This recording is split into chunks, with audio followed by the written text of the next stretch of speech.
wabarakatuh. Salam dan bahagia bagi kita semua. Perkenalkan, kami dari tim B SNPN 16 Malang. Pada kesempatan kali ini, Anda berada pada video yang akan menjelaskan mengenai salah satu asesmen yang telah diterapkan pada proses pembelajaran di kelas dan juga beberapa ulasan mengenai asesmen tersebut yang dikaitkan dengan konsep perkembangan, lingkungan, dan juga kemampuan peserta didik.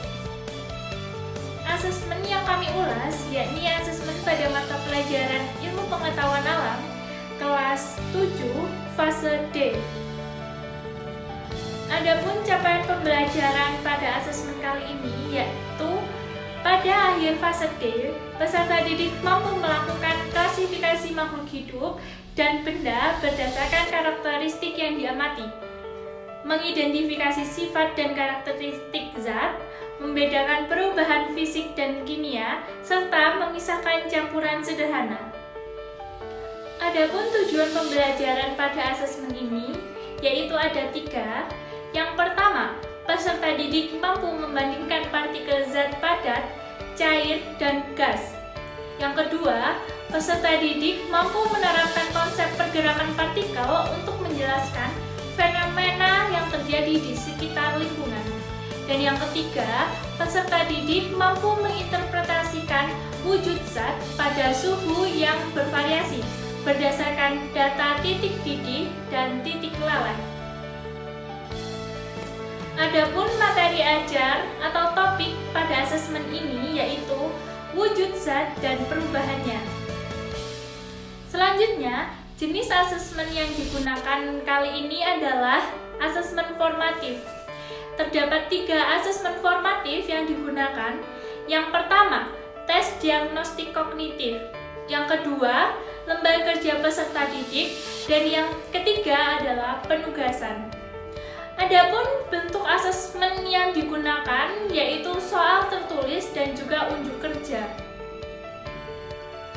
Baik, selanjutnya mari kita simak bersama-sama penjelasan mengenai ulasan asesmen yang selengkapnya. Bagian mana dalam asesmen tersebut yang menunjukkan kesesuaian dengan tahapan perkembangan peserta didik?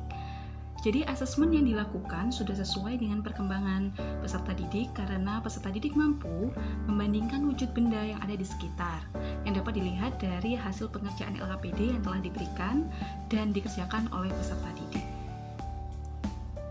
Bagian mana dalam asesmen tersebut yang menunjukkan kesesuaian dengan perlunya mempertimbangkan aspek lingkungan budaya dan karakteristik peserta didik? Jelaskan. Baik, jadi asesmen yang digunakan dalam modul ajar sudah menunjukkan kesesuaian dengan perlunya mempertimbangkan aspek lingkungan budaya dan karakteristik peserta didik. Pada aspek lingkungan budaya dapat dilihat pada tujuan pembelajaran yang berbunyi membandingkan perubahan fisika dan kimia, termasuk contohnya dalam kehidupan sehari-hari. Jadi yang pertama, melalui kegiatan kajian literatur, peserta didik mampu menganalisis perubahan fisika pada peristiwa siklus air yang terjadi di Kota Malang dan perannya dalam mendukung lingkungan dalam kehidupan. Jadi yang kedua, melalui kegiatan diskusi, peserta didik mampu mengevaluasi penerapan konsep perubahan fisika dan kimia pada pemanfaatan sumber daya air lokal dalam keperluan masyarakat dan pertanian. Sedangkan pada karakteristik peserta didik dapat dilihat pada asesmen diagnostik peserta didik dan refleksi di akhir pembelajaran untuk menyesuaikan antara proses pembelajaran dengan karakteristik peserta didiknya. Bagian mana dalam asesmen tersebut yang menunjukkan kesesuaian dengan kemampuan peserta didik? Jelaskan. Asesmen yang digunakan dalam model ajar tersebut sudah menunjukkan kesesuaian dengan kemampuan peserta didik. Asesmen yang menunjukkan kesesuaian dengan kemampuan peserta didik adalah pada bagian asesmen awal atau bagian asesmen diagnostik, di mana pada asesmen awal ini berupa pertanyaan pemantik yang dipaparkan mengenai materi-materi yang akan dipelajari. Adanya asesmen diagnostik ini, penilaian digunakan untuk mengetahui kelemahan-kelemahan yang dibutuhkan peserta didik dalam menguasai materi atau kompetensi tertentu serta penyebabnya. Bagian mana dari asesmen tersebut yang menunjukkan kesesuaian bahwa sudah memberikan ruang bagi peserta peserta didik untuk memberikan umpan balik terhadap proses pembelajaran mereka. Berdasarkan asesmen yang digunakan dalam modul ajar, belum dicantumkan soal yang memungkinkan peserta didik untuk memberikan ruang bagi peserta didik untuk memberikan feedback atau umpan balik terhadap proses pembelajaran yang dilaksanakan. Asesmen merupakan bagian terpadu dari proses pembelajaran, memfasilitasi pembelajaran dan menyediakan informasi yang holistik sebagai umpan balik bagi guru, peserta didik, dan orang tua supaya guru dapat menentukan strategi pembelajaran yang sesuai dengan karakteristik peserta didik, kebutuhan belajar, perkembangan peserta didik, dan kemampuan peserta didik. Nah, hal ini diharapkan supaya peserta didik itu dapat mencapai tujuan pembelajaran yang telah ditentukan. Upaya yang dapat kami tingkatkan sebagai seorang pendidik untuk dapat lebih memaksimalkan efektivitas asesmen, yaitu yang pertama, merancang asesmen yang disesuaikan dengan karakteristik, kebutuhan belajar, perkembangan, dan kemampuan peserta didik. Selain itu, juga perlu memperhatikan lingkungan budaya dan karakteristik lingkungan belajar.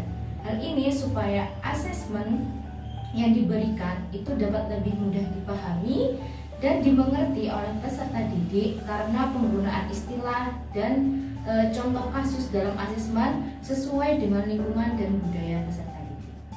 Kemudian yang kedua itu ada merancang asesmen yang mengarah kepada kompetensi dengan ranah sikap, pengetahuan, dan keterampilan yang dilaksanakan secara terpadu dan tidak terpisah dari pembelajaran, sehingga tidak akan banyak menggunakan berbagai jenis asesmen. Misalnya dari 2 jenis asesmen yang digunakan, pendidik atau guru itu dapat menilai aspek sikap, pengetahuan, dan keterampilan.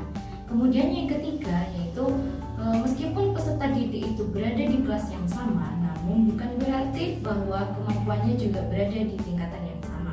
Maka pendidik atau guru ini dapat memberikan asesmen dengan beragam tingkat kesulitannya sesuai dengan kemampuan peserta didik tersebut.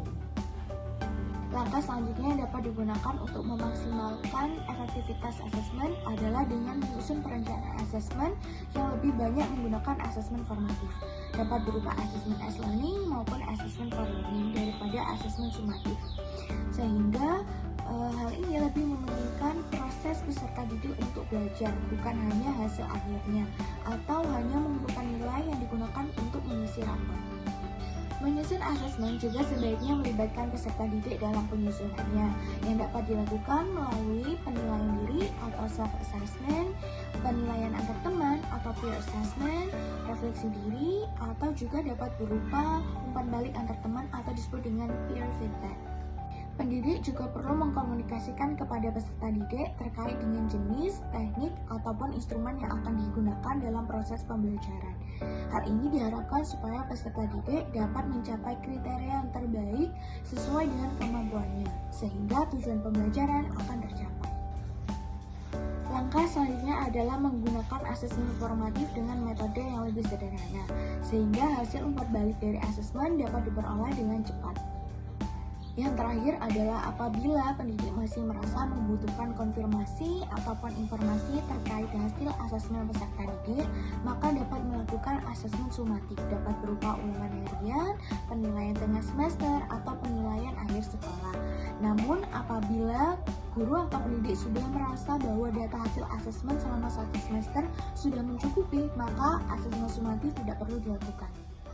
Jadi kesimpulannya adalah, setelah menelaah asesmen tersebut, dapat dikatakan bahwa penggunaan asesmen tersebut sudah efektif karena sudah sesuai dengan pendekatan teaching at the right level, yakni dengan memperhatikan kemampuan peserta didik, dan juga asesmen tersebut telah menerapkan pendekatan culturally responsive teaching dalam pelaksanaannya.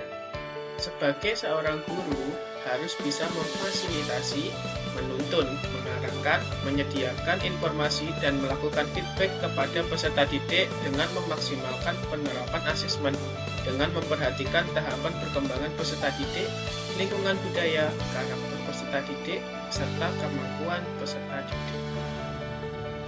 Baik, sekian video yang dapat kami sampaikan.